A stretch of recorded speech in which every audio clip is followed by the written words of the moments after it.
Oxygène. Le Zoom Montagne.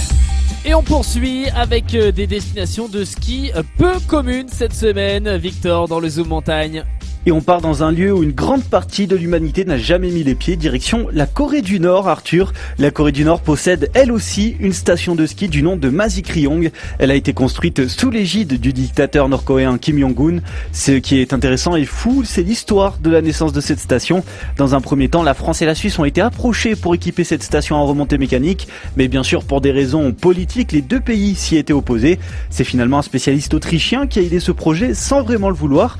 Doppelmayr, spécialiste des équipements de transport par câble, a découvert avec stupéfaction que l'un de ces systèmes de télécabine fabriqués il y a plus de 30 ans faisait désormais la fierté de Masikryong. Et le chemin de ces télécabines est assez dingue d'ailleurs. Et l'équipement qui relie aujourd'hui le pied des pistes au sommet du mont Taewa avait été initialement vendu, selon certains analystes, à la station de ski Itzgl dans le Tyrol autrichien. Il a ensuite été cédé à une société spécialisée dans les remontées mécaniques d'occasion qui a mis cet équipement en vente sur son site.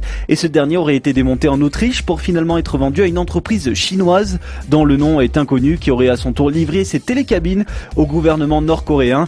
Pour en revenir à la station en elle-même, le leader nord-coréen n'a pas fait les choses à moitié. La station est installée sur un domaine de 1400 hectares et son aménagement aurait coûté environ 35 millions de francs suisses, alors qu'une grande partie de la population nord-coréenne meurt encore de faim à l'heure actuelle. Ouais, c'est un peu triste tout ça, un choix assez bizarre, mais bon, voilà, c'est comme ça. Merci beaucoup Victor pour ce zoom et tout de suite, c'est le retour de la playlist.